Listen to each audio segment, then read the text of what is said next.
Oh, hello there. Morning, everybody. How you doing? Yes, mate. I agree. He's moody. I've done that one before. Need some better material. Guys, welcome back. Welcome back to the Spurs Talk Show. I am Sean Butler. Well, that's Bugsy Malone up in front. You'll see her at some point during the video. No doubt about that. This is episode, I think, 114 of Tottenham Walks. And it is Monday. It's a cold Monday. It is the 2022 version of December the, I'm going to say 12th, but I don't really know. I don't know. I hope you're all happy, healthy, comfy, cozy, doing the things that you love with those that you love doing them with. Guys, let me ask 4 favours of you, if you wouldn't mind, guys. Either on your way in or on your way out or in any part in between, if you get the urge, please hit that like button for me. Really helps the channel get out to more Tottenham fans who may or may not like what I'm saying. Also, guys, for those of you that haven't subscribed, and of them there are several, please hit the subscribe button. It's free. Also really helps the channel, and I really appreciate it. Every single one of you guys. Well, I appreciate you all regardless of your subscription status. Guys, if you haven't already, also hit the notification bell so you can become aware as soon as we drop any content that might be, you know, time sensitive, so you can be first to know. Also, guys, if you feel the need to get something off your chest, drop a comment. I always read every single one, and I try my best to get back to every single one as well. Love the conversations that happen down here. Guys, let's get going. What are we talking about today, Bugs? Today we are talking about, I'm not going to say this is part of Paratici Saga. I'm not going to title it Paratici Saga because it's somewhat relatable but indirect. There's 2 bits of news out and they're entirely conflicting. I'm going to start with the good news, I guess, depending on how you view Antonio Conte, whether it's Conte in or Conte out in your mind. Let's start with the news that apparently, allegedly, today, Antonio Conte and his advisors are beginning the first of a week-long series of meetings around a new contract, a new increased salary compensation package, a new increased length of stay at Tottenham. Don't know the details yet, but it has been rumoured that he may move from the, 13 million that he currently gets paid, 14 million he currently gets paid, up towards 18 million a year, 19 million a year, something like that. He's already the highest paid employee of club Tottenham Hotspur, and he's going to earn an extra, 80 grand a week, 90 grand a week, just for the privilege of having him signed for another 24 months, 36 months, I guess. If it's true, and it has been reported by The Athletic and a bunch of other journals, but The Athletic is, not really a kind of clickbait stuff, in my opinion. They try to be more, more top-level journalism, so you'd hope there's a bit more pinch of truth to it. If it's true, guys, then to me the consequences are quite fabulous, in as much as the conditions of the talks would surely have Antonio Conte and his side hearing out what the plan is from ENIC and Levy, and whether or not there is sufficient funds for the January window, what that looks like, how much will be left for the summer, and maybe provisional forecasting over the next couple of years. And you'd imagine that Conte wouldn't sign a deal unless he was happy with what he's hearing. You'd imagine that if it was possible, they would probably put some sort of clauses in the contract, guaranteeing minimum spend, at least in the short term, at least for the next window. Maybe you can't really put guarantees in things that are too far advanced because there's too many variables that can upset the apple cart in the short term, in the long term. But it's positive. If at least you don't mind Conte ball and you are generally Conte in, and you believe that with the right players his quality as a manager will shine through.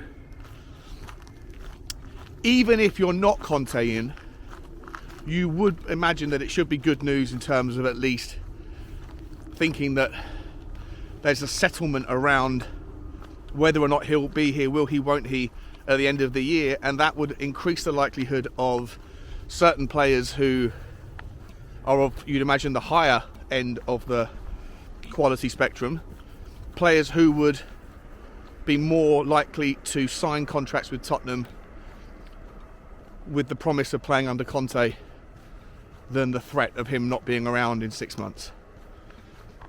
So I see it as a positive, and I'm not personally overly enamoured with Conte's style of football, but I'm thinking about the other collateral impact and thinking that it's more likely that he's going to sign if he gets told what he wants to hear in terms of ambition. And I think that the quality of player you'll be able to get would probably be higher with that reassurance that he's going to be there. It's good news, right? It's good news. What are your thoughts? On the other hand, all that this is rumours that contract talks are starting. It doesn't mean that contract talks are concluding, that contract talks have gone well. It just means that there's willingness to sit down and discuss. Well, if you read the Italian press over the weekend, there's a whole different story emerging regarding Antonio Conte. And that, guys, that is one that sees Beppe Marotta, Inter Milan CEO, leave Inter Milan and go back to Juve with Antonio Conte as the manager. And if both of those parties were willing to do that, they would only be willing to do it if the other was willing to do it. And if both of them agreed to do it, follow me here, then the third party that would come in on the provision that the other two were doing it will be Alessandro Del Piero as some sort of president figure. And that triumvirate, that triple threat of quality names to take back over the sinking but not sunken ship that is the old lady, is incredibly appetizing to the Juventus fan base and to the Italian media. Beppe Marotta, for those of you who don't know, was of course the general manager of Juventus up until 2018. He was there for a long time. He oversaw Juventus in their most successful period, where they won 7 back-to-back Scudettos, 7 league titles in a row for Juventus. And, you know, is generally thought of as a hero, a legend in those parts. Where it went wrong for Juventus financially essentially started with the Ronaldo deal. There were things happening beforehand, but Paratici, this is the way that the Italian press are trying to position the blame and the accountability segments, the pie, the pizza pie of blame. Everyone gets a slice. Not really if you listen to some parts of Italian press. They say that Marotta was not included. Really, he was kept out of the Ronaldo deal. He wasn't interested in it. He saw the limitations and the short-sightedness of this very seductive trap of signing players who are out of contract and putting them on massive wages, because the consequence of that are people that are already at the club hear about the wages and then come knocking at the door and want to increase their salaries. Paratici was more into that kind of deal. Agnelli wanted it for status. So Agnelli and Paratici kind of did it behind the back of Marotta, as far as I understand. And I could be getting some of the parts of the story wrong here, but this is the way I've read it. Everything since then has got that the financial situation has spiraled out of control. So a lot of the old ladies fan base are very much allured by the temptation of getting back people to the club who not only delivered success but did it in a common sense and logical manner that didn't put the club's stability or sustainability at risk.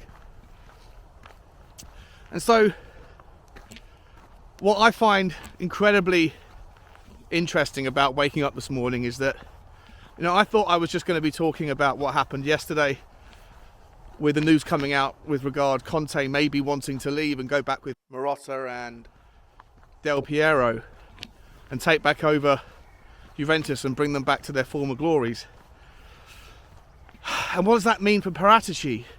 We still don't know. There is no update yet on the court case. The judge hasn't yet ruled on whether or not the prosecutor's office in Turin has put together a strong enough case to take it to court. We await that decision, and if it does go to court, how is Paratici going to be represented? How is his name going to be presented to the footballing world? You know, there's an old poet's famous phrase that success has many feathers, but defeat is an orphan. Essentially that means that everyone wants a slice of the pie when it comes to doling out accountability for the good times.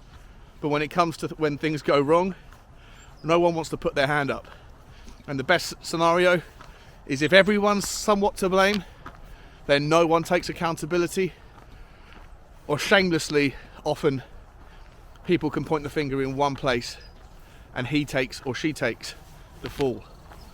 Is Paratici going to be the orphan in this scenario? Time will tell.